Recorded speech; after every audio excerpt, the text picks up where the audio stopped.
Hello, I'm Christine. Welcome to Book Talk. Today we are discussing A Court of Frost and Starlight by Sarah J. Maas. I just want to start this off with, I love Sarah J. Maas's books. I love her characters. I love her stories, her way of storytelling. I love the relationship. That being said, I did not love ACOFAS. This is not a reflection of how I feel about any of Sarah's other books. I absolutely love them. I just happen to think that this book was a waste of my eyes. It was like they wanted Sarah to publish something in the ACOTAR world in between the two series, and she was forced to put out this novella as 200 pages of nothing. That's what this feels like to me. I still love all these characters. I'm just very disappointed in their lack of anything significant happening in this. People are telling me I gotta read it, I'm gonna get spoiled. What was there to spoil?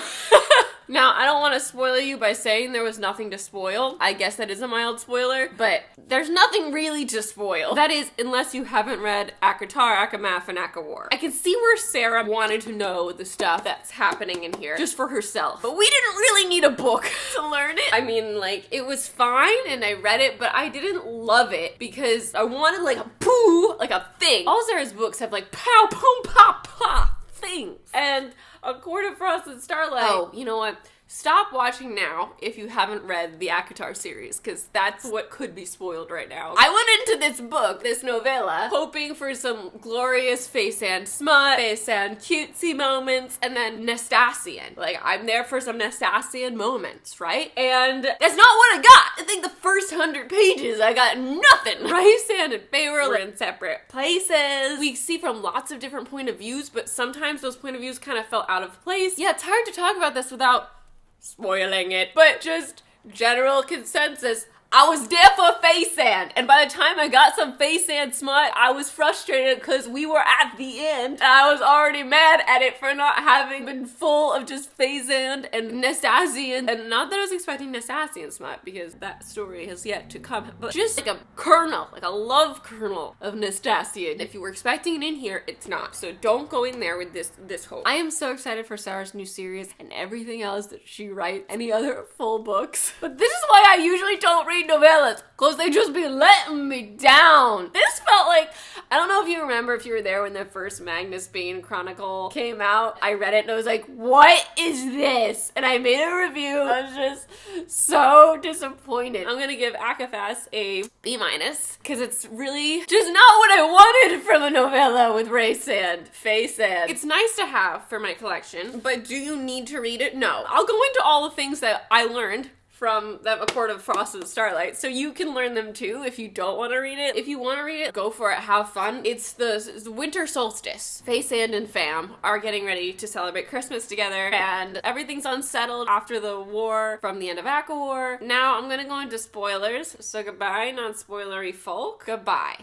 Bye. Bye-bye. Bye-bye. Okay, it took me way too long to read this book because every other second Feyre was going shopping, and I was like, I don't care about you going shopping again and again. How much shopping must we do? I don't need to be there for your Christmas shopping ventures. You could tell me what you got them after you go through the trouble of wondering about it. I feel like a lot of the things that Feyre thought in this book were pretty repetitive. How many times did she say, this is just a drop in the bucket for how far our wealth stretches? But I can't buy any of this. I feel guilty. And she just keeps saying it. And I'm just like, we get it, Feyre. I get it. Okay? You're rolling in it. But you feel guilty because you're a good person and you don't want to spend money. You could have said it once. And then there's the harking back to ACOWAR. The one thing that I wish didn't kind of happen the way it did in ACOWAR is Rysand's death and resurrection. You can go watch my ACOWAR book talk. I love the book. I enjoyed it. There was so much that happened. But that part just didn't settle the way I wanted it to in my heart. So Feyre constantly being like, I could have lost Rhys. I did lost Rhys, and then he came back, and I could have had this, and it could have been so bad, and it could have.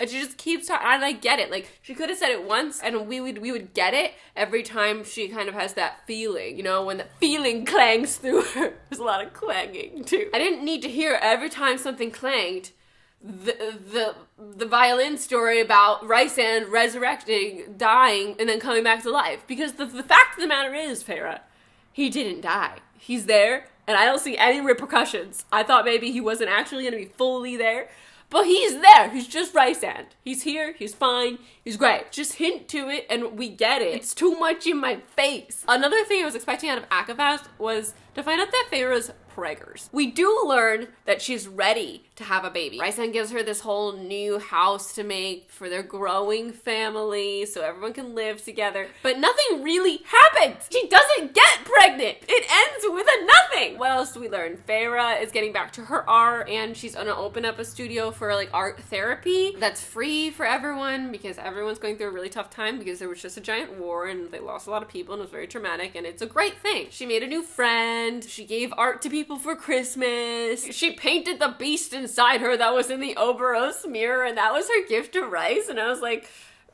that's a weird gift. I like that we finally got to see her sketch Rhys. Rhys gave her like a sketchbook and she sketched him naked because that was a joke that I feel like Sarah's been making for a while, but we haven't actually seen it, and it was nice to see it. We learned about Fae periods. They come twice a year and they are death. Fascinating stuff. I mean, I think honestly that was one of the most fascinating fun facts I got out of ACOFAST. My frustrated notes right here. Really? A Cassian chapter? Now. We had this like random Cassian chapter where we're learning about his mom. He keeps talking about this blood rite, this ritual they have to do where they fight and climb a mountain and have to touch a rock at the top of it. Why? Like, I want to hear about Cassian and Nesta, or Cassian and like just anybody, not Cassian and the Blood Rite right now. This is a little novella. I'm here for fun and games and character moments. Where are they? Where's my fun dialogue and my character moments? How dare Nesta and Cassian be avoiding each other? What the fuck? Still, that's how I feel. That's how I feel. After what happened on the battlefield, how can they just be avoiding each other? What the hell is going on with Nesta? Did I need to see Nesta being this cold-hearted, mean, closed-off person over and over again in this? No, because we didn't learn what was going on. So I don't care. And she's always like this. I don't want to just see her be like this more. I want to move forward. I thought we were gonna when she showed up for Solstice. I was like, oh yay, bribing her work. But then she didn't do anything. Like, she didn't say anything or do anything. I like that she has a friendship with Armin, but we didn't learn anything there. I just needed to learn something. You know, I needed a kernel of something. Cassian ran after her and was like, this is it. This is the Cassian Nesta kernel I needed to make this worth my while. And it didn't happen. She just kept running away from him. And then he threw the present that I like needed to know what the present was. He found a perfect present for Nesta, and then we didn't even get to see it. She just threw it in the river. Is it gonna wash up on the beach of the river house? I don't know. Honestly, right now I'm too mad to care, because why didn't you just at least tell us what it was? And then like Nesta just slides down and she sounds like she's going through a really tough, depressing time, but we have no idea what's going on. So like you could have just told us the next book.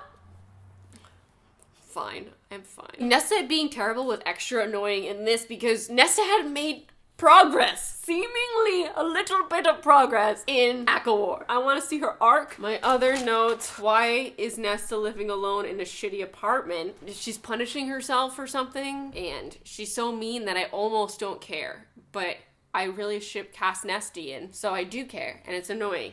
So stop living there and go live with your family. What the fuck is going on with Redhead? Who is Lucian? I couldn't remember his name when I wrote that note. Why? He just comes back with this swan princess and we don't hear anything about why she's a swan princess. This swan princess story, I gotta stop hearing about it or we gotta delve into it. This was like a recap. How could I forget this random swan princess plot that cropped up at the end of ACOWAR? I didn't forget it. And if you're not gonna give me more explanation, you're just gonna say the same thing again. This was just like a tease, a giant tease of nothing. Okay? I got no answers. I got no further. I'm sorry. I'm just mad that I got nothing. I just wanted something to hold on to that would like clue me into the next series. I have the same clues I had at the end of the last book. Let's see. Blah, blah, blah. Shopping, Christmas presents. There's a more chapter where she's delving into how she felt when she was spiked to the ground and ejected from her father's court and left outside to die. And in this story of let's go shopping for Christmas presents, and then we have this random more chapter where she's talking about this really traumatic experience. I can't be in it with her the way I want to. I'm like, I'm not taking it seriously, and then this chapter just tried to throw me into taking it seriously, and I wasn't there. I love more, and I want more to find happiness and find peace within herself, and I'm looking forward to seeing that in the next series, but it just felt out of place here. Basically, I was expecting this to be erotica about Rysand and Feyre. You know what I've always wanted? A 200-page book about Feyre shopping. Why couldn't she just buy the studio from the person lady? That they shouldn't make the lady give it to her. That lady could have used the money. She says she's so wealthy she could have paid the lady for the studio and then also paid money to the charity she wants.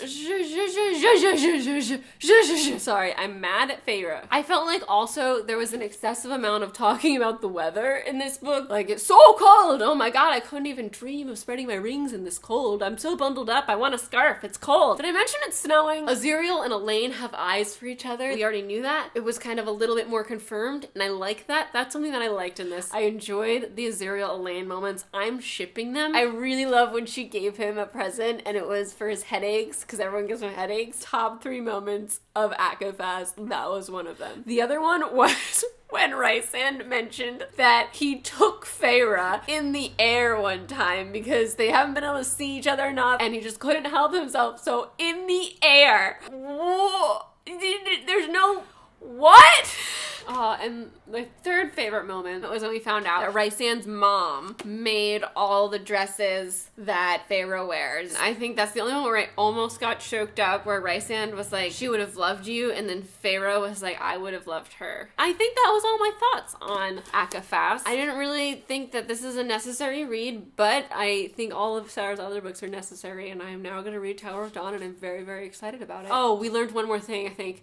We learned that Tamlin is just down the dumps. He's just very depressed. His house is in shambles and no one wants to work for him. I'm Christine. I'd love to hear your thoughts. If you agree, disagree, that is fine. We're allowed to have different opinions. If you want to follow me on Twitter or Instagram, I'm at XTINEMAY. If you click the bell below, you'll be notified every time I upload a new video. I make videos every Tuesday. I'll see you next time. Thanks for watching. Goodbye!